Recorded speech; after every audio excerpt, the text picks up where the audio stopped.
What is up, everyone? It's Alex. Finally, it's time to talk about Best Beginner Motorcycles Standards Edition. I want to talk about this because I think that right now, in the current state of motorcycling, some of the best bikes out there for beginners, just all the way around, for fun, for ease of use, for light, for keep you happy longer and get you excited about motorcycles, I think some of those are standards again.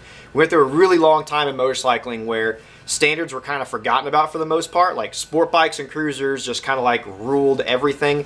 And then finally standards started coming back with like the waves of classic motorcycles getting popular again. You know, dual sports and adventure bikes got popular. Standards kind of made a comeback. So some of the best motorcycles out there for beginners at this point to fall into my categories, my criteria of light motorcycles, user-friendly, easy motors, all-around enjoyable kind of stuff are going to be standards at this point. So let's get this going. Here's a short list of recommended standards. There's going to be a lot of bikes out there that I don't mention. Don't hate on me for that. These are just some recommendations, okay? Tons of other great bikes out there that fall into this category, but some quick recommendations for standards. Suzuki Tu250X. This little thing is freaking awesome. Tu250X's.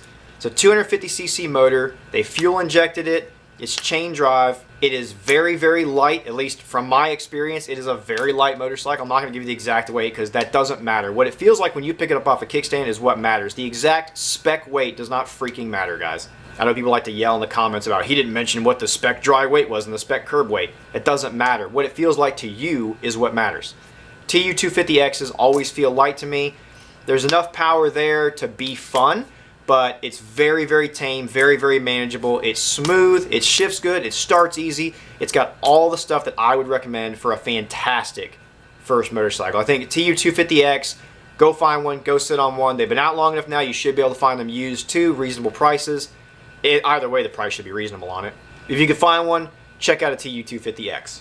This next one's going to be a little bit controversial because it's kickstart only, so that's a spoiler alert, but I actually think if you could find one, Yamaha SR400 is a great choice for a standard for a first motorcycle. They did make it kickstart only, so you're going to have to learn how that works. It's not that hard, okay? Kickstarting a motorcycle is very easy. It is not that hard.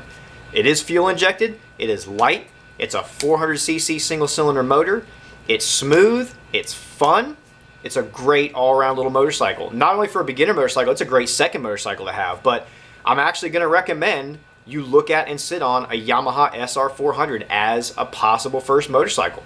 I think having the fuel injection, the 400cc motor, and the nice lightweight and cool classic aesthetics outweighs the kickstart thing. I think the kickstart's cool. A lot of you might think that's cool too. It's not that big of a deal to get over the Kickstarter, so go find, go sit on, try out a Yamaha SR400, because why not? Next recommendation may also be a little bit controversial, but I don't care because I like them. I think if you can find a later model Royal Enfield 500, like a Bullet 500 or a Classic 500, something made, you know, after probably 2010, 2011, whenever they started really fuel injecting a lot of them, I think it's a really good choice. The last several years of them where they made them fuel injected, they were pretty easy to start. There's a couple times when they were brand spanking new that I had them give me a little bit of trouble. Once they got broke in, so if you could find one used, do that. Once they got broke in, they were easy to start. Electric start and Kickstarter, they were really cool. The aesthetic is really cool because you're looking at a really classic looking motorcycle. 500cc single cylinder engine that is very, very tame and very easy.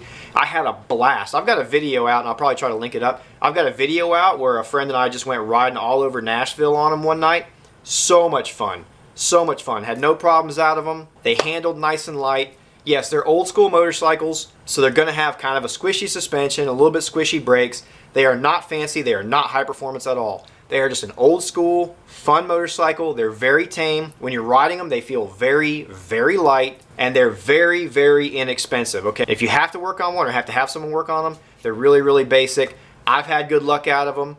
I've sold plenty of them back when I sold motorcycles. People have had good luck on them. They've got a really nice little cult following. I'm sure I will get some hatred for recommending people look at a freaking Royal Enfield 500 for a first motorcycle, but I've done plenty of times. I've had people pick those up as first motorcycles, and I love them. I mean, I think they exemplify a lot of the characteristics you want in a first motorcycle. For a standard and a classic looking standard, I think it's a great option. Find a later model one, find a fuel injected one. I don't recommend really going for the carbureted one unless you're an experienced motorcycle person, you're getting one for a second bike. But as a beginner, go for the fuel injected one because the fuel injected 500 Enfields definitely worked a lot better. But if you could find one, I realize dealers are few and far between. If you can find one used, sit on and check out a Royal Enfield 500. That might be your speed. Last recommendation is the smallest one, but that's just because it's really, really cool and it's really easy and it's a whole lot of fun. Caveat, this is if you can fit on it. I realize some of you are not going to fit on this thing, okay? But I have had a lot of fun with and have had good success with beginners on the Grom. And by that, I also mean the Kawasaki Z125 also. Like that whole cool little sub-cult culture of almost mini motorcycles, but not really. Honda Groms and the Z125 series, bikes like that, those like really small, like 125 to 150cc motorcycles they put out the last several years, those are actually a lot of fun. Now, if you're not going to be riding around in the city or on back roads a lot, it is absolutely not going to work on the highway. Those things do 55, 60 miles an hour tops unless you do a lot of work to them.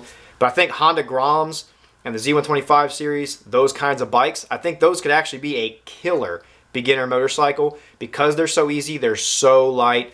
They're going to teach you a lot about handling and all that kind of stuff as you're riding in town or on back roads without even messing with the highway at all. They're fuel injected, they're light, the motors are really small, they're very tame, very easy to get used to, but they're also zippy enough and light enough that they're a lot of fun. A lot of people I know that buy them are actually advanced motorcycle riders that buy them as a second motorcycle just to play with. So if you can fit on them, now they're small, okay? Your bigger riders, just completely ignore this whole section. They are small. If you can fit on one, those are also a fantastic choice, and they're really, really inexpensive, okay? And I put them in the standard motorcycle category. There's a lot of other great motorcycles in this category. Honorable mentions would be like the KTM 390 Duke. I've done a couple of those used. People have had really good experiences with it. The KTM dealers are a little bit few and far between, so if you need it worked on, it might be a little bit more of a problem. But the 390 Duke, I think, is another really, really good honorable mention. Light motorcycle, very zippy, but not going to get away from you. So I think that's another really, really good honorable mention from the last several years. There's a few bikes that are a little bit bigger in this category, so I'm going to do a separate video on taller and bigger riders. So check that one out next. If you need a bike that's a little bit bigger or you don't really like the classic styling of some of these, the next video that I do for standards is going to be for like taller riders or if you just want a little bit bigger. There's a lot of bikes in the 650 category that are an awesome sweet spot that can be a good beginner bike, but those are going to be in the next video on it, okay guys? That's been a few recommendations on good standard motorcycles for beginners. I'm Alex. Peace.